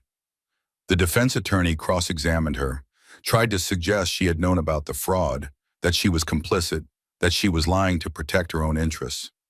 Ellie did not flinch. I believed in my husband, Sherry said. I trusted him with my money, my home, my future. That was not a crime. What he did to me, what he did to all of us, that was the crime. No further questions, the defense attorney said. He had nothing else. Everyone could see it. Closing arguments took most of the afternoon. The prosecution laid out the case with precision. Every count, every victim, every dollar stolen. Gary Brennan was not just a con man, he was a predator, a serial criminal who had destroyed lives without remorse. The defense argued reasonable doubt, mistaken identity, coerced testimony. But the arguments were weak, desperate, the clutching of straws in a rising flood. The jury deliberated for 2 hours and 47 minutes. When they filed back in, the courtroom went silent. Ellie held her breath. Her mother gripped her hand. Diane was whispering something that might have been a prayer. On the charge of wire fraud in the first count, the judge asked, how do you find? Guilty. The word echoed through the courtroom. On the charge of identity theft? Guilty. On the charge of assault in the second degree? Guilty. On the charge of conspiracy to commit fraud? Guilty. Guilty. Guilty. Guilty. Guilty. 15 counts. 15 guilty verdicts, each one landing like a hammer blow. Gary's face went pale, then red, then something twisted and ugly.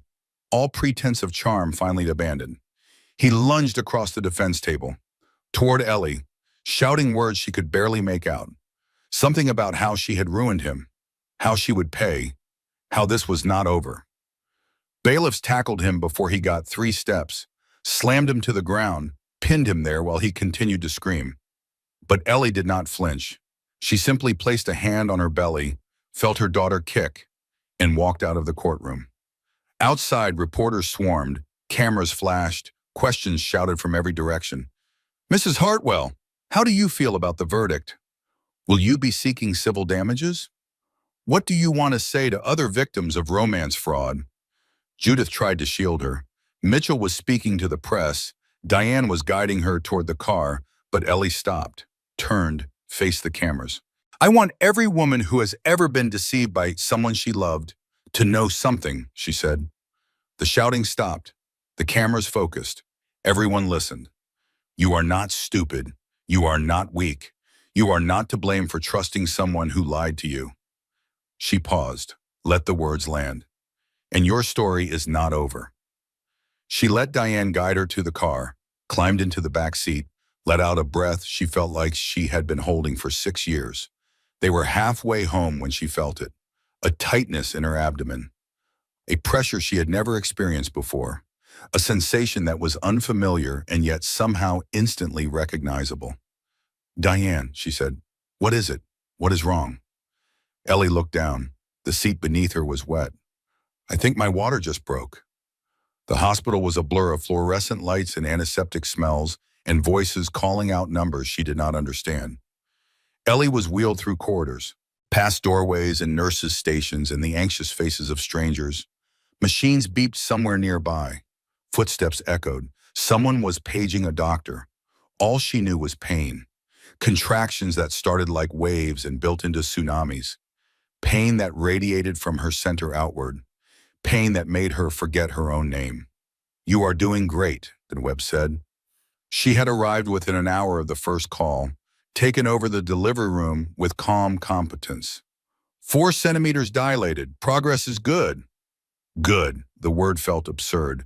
Nothing about this felt good. Her mother was there, holding her hand. Judith Hartwell, who never showed emotion in public, who had learned to control her face in 100 boardrooms and charity galas, had tears streaming down her cheeks.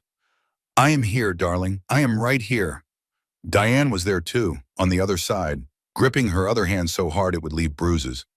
"Almost there, Ellie. Yeah, you can do this. I have never seen you fail at anything. You are not going to start now." But it did not feel almost. It felt endless.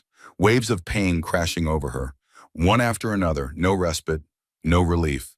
Between contractions, she thought about her father, Thomas Hartwell, who had built an empire from a single hardware store, who had worked 70 hours a week for 30 years, who had taught her to ride a bike and balance a checkbook and never give up on something she believed in.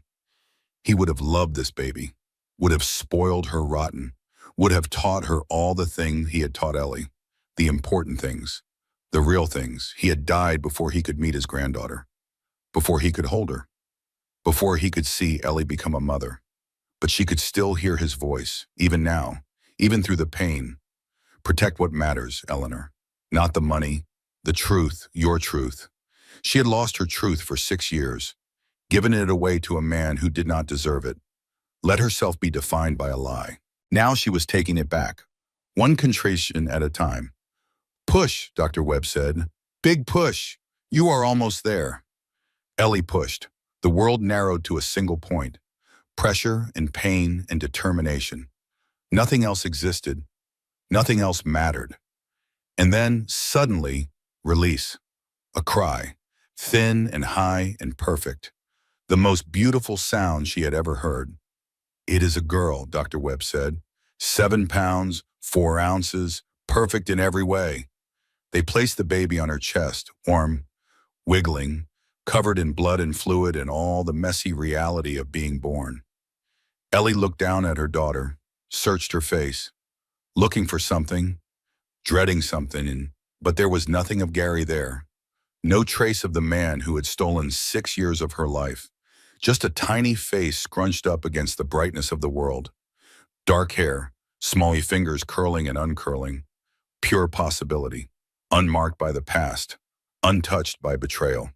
"What is her name?" the nurse asked. Ellie looked at her mother, at Diane, at the daughter who represented everything she had almost lost and everything she had fought to keep.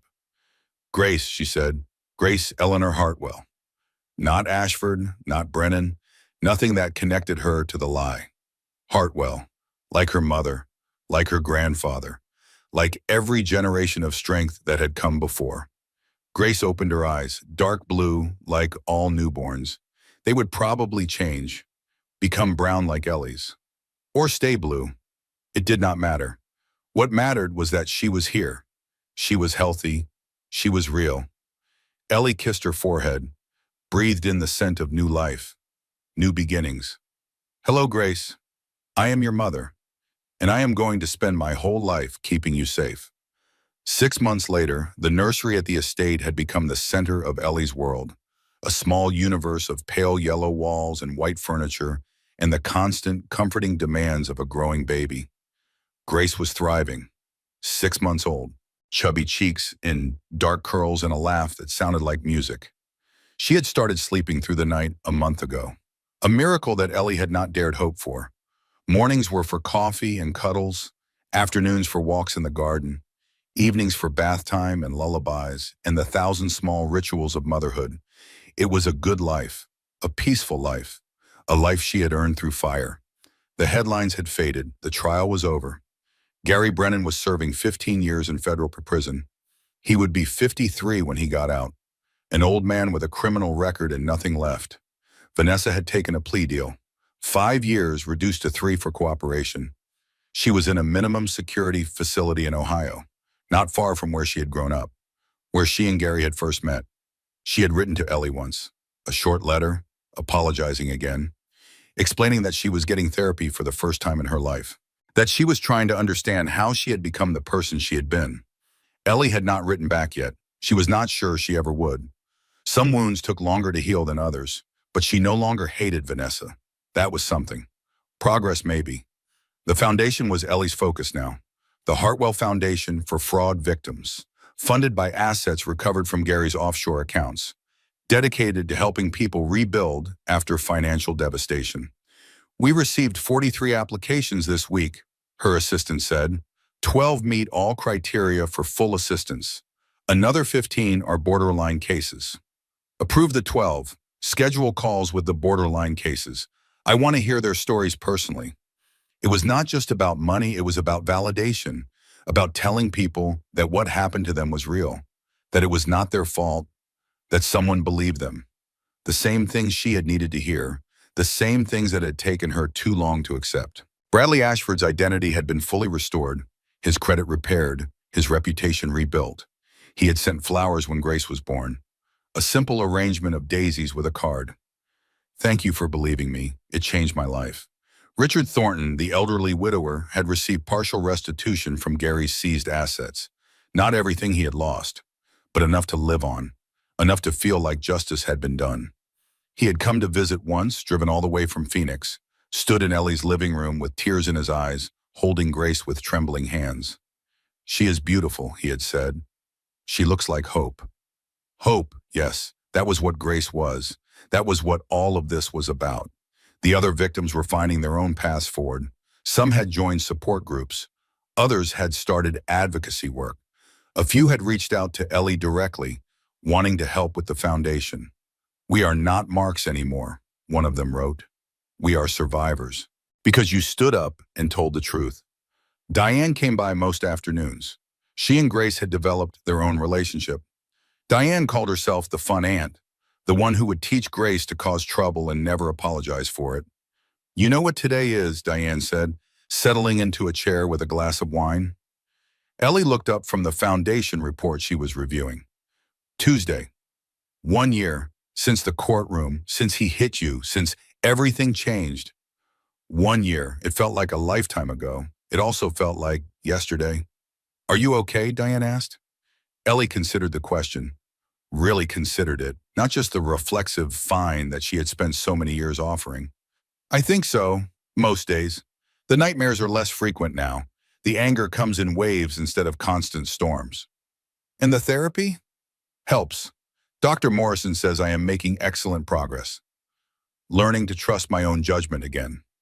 Learning to believe that I deserved better. Diane set down her wine, leaned forward. I have something to tell you. That sounds serious? It is. I have been seeing someone for about 3 months now. Ellie felt something warm bloom in her chest. Diane, that is wonderful. I wanted to tell you sooner, but I was not sure how you would feel. Given everything that happened, given how much my last boyfriend hurt you. Your last boyfriend, she meant Gary, of course. The man Diane had encouraged her to date.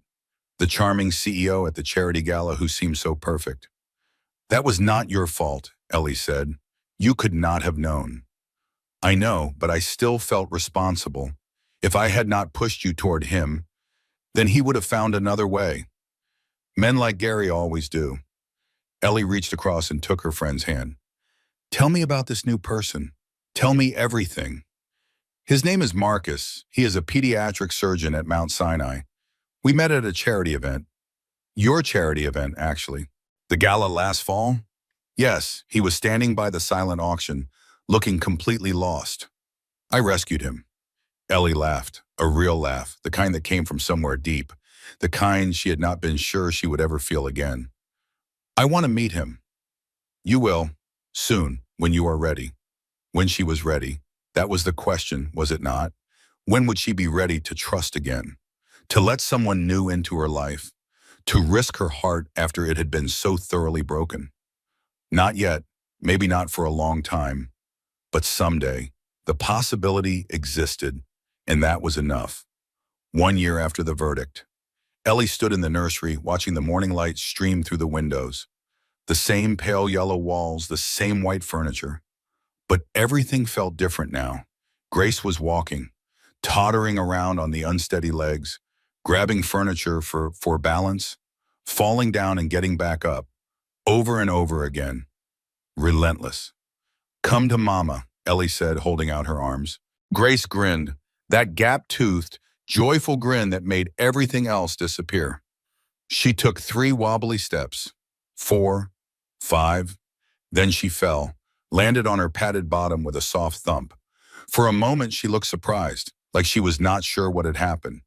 Then she got back up, reached for the coffee table, steadied herself, started again. "That is my girl," Ellie whispered. "Never stop getting back up."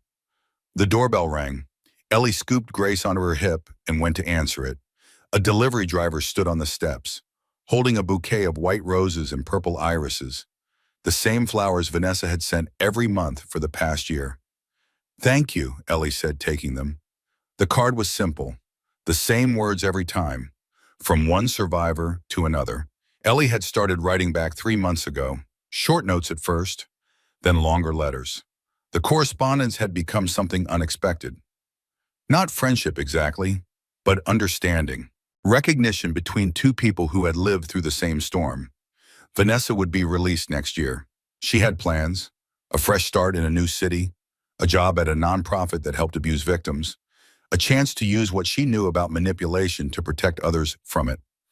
Ellie was not sure how she felt about that yet, but she was learning that forgiveness did not have to happen all at once. It could come in pieces, like healing, like trust. She put Grace down for her morning nap, stood over the crib, watched her daughter's eyes flutter closed, listened to her breathing slow and steady. This child, this perfect, innocent child. She knew nothing about what her mother had been through, what her biological father had done, what chaos had surrounded her entrance into the world. All she knew was love, safety, the sound of her mother's voice singing lullabies. Ellie hoped that would always be enough. She went to the window, looked out at the garden. The roses were blooming. Late summer color everywhere. Bees humming, birds singing. A year ago, she had been 9 months pregnant, sitting in a courtroom, watching her husband being found guilty on 15 counts. Now she was standing in her own strength, running her own foundation, raising her own daughter, building her own future. She thought about the woman she had been before, the woman who had fallen for Gary's lies, who had believed his performance, who had given away her truth without realizing what she was losing. That woman was gone, not destroyed, transformed. I spent 6 years trying to be enough for someone who was never really there. The thought came clearly. Without pain, just acknowledgement. I missed the point entirely. I was already enough. I always had been. The con was not that Gary made her love him. The con was that he made her forget to love herself, never again. She touched the window glass, cool beneath her fingers.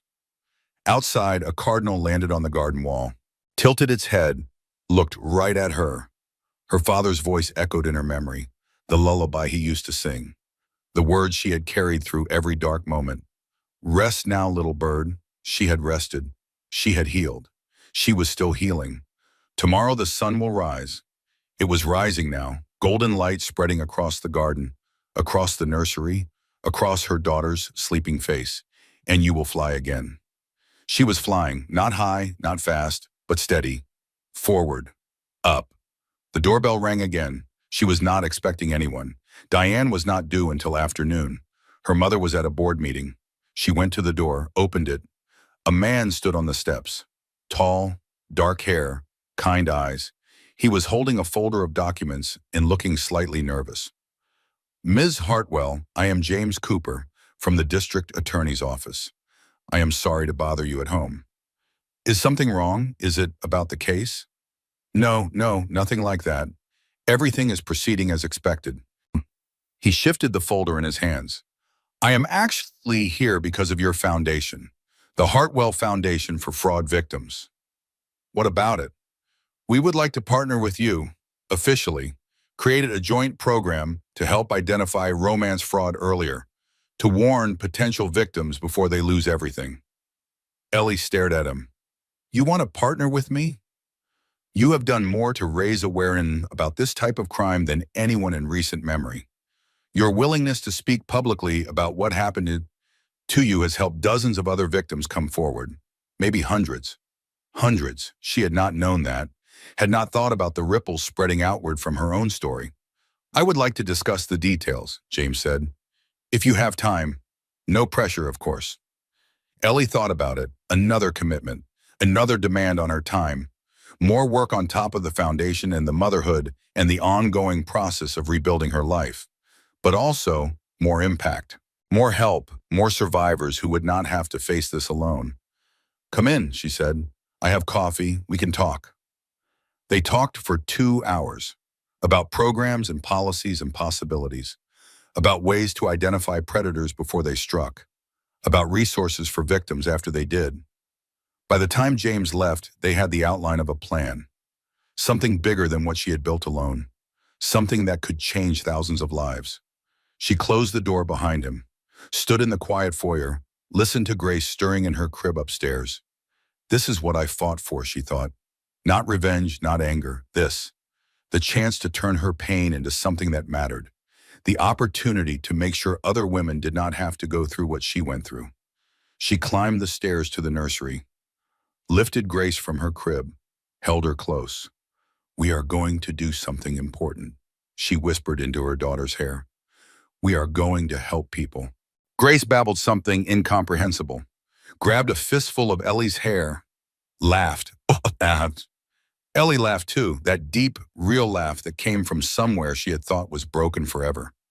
She carried Grace to the window, showed her the garden, the roses, the cardinal still sitting on the wall. "See that bird?" she said. "Your grandfather used to sing about birds, little birds who got lost sometimes, little birds who found their way home." Grace pointed at the cardinal, made a sound that might have been her attempt at bird. "That is right, bird. He would have loved you so much. He would have been so proud of who you are going to become." The cardinal flew away, up into the blue sky, gone in an instant. But Ellie did not feel sad watching it go. She felt grateful for the moment, for the memory, for the connection between past and present and future. She thought about all the women out there right now, women being charmed by men like Gary, women being told they were special, chosen, loved, women who had no idea that the fairy tale was a trap. Some of them she could help. Some of them she could warn. Some of them she could catch before they fell. Not all of them. That was the hard truth. She could not save everyone. But she could save some, and some was enough. Some was everything. She looked at her reflection in the window, touched her cheek. The same cheek Gary had slapped in that courtroom 2 years ago now. No bruise, no mark, just her. Eleanor Grace Hartwell, mother, advocate, survivor.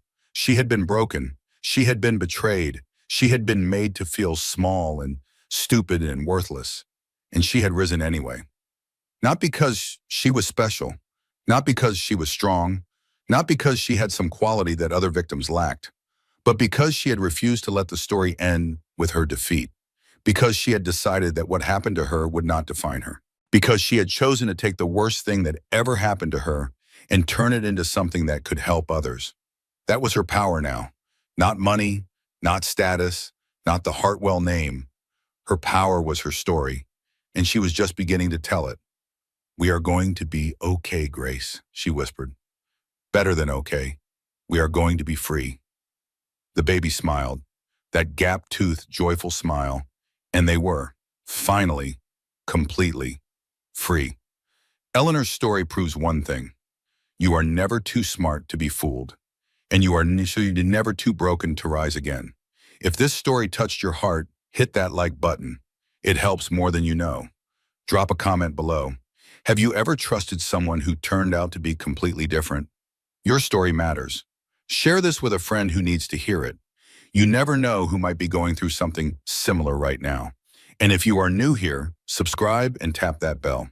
We bring you powerful stories of women who refuse to stay down, because every ending is just a new beginning. See you in the next story.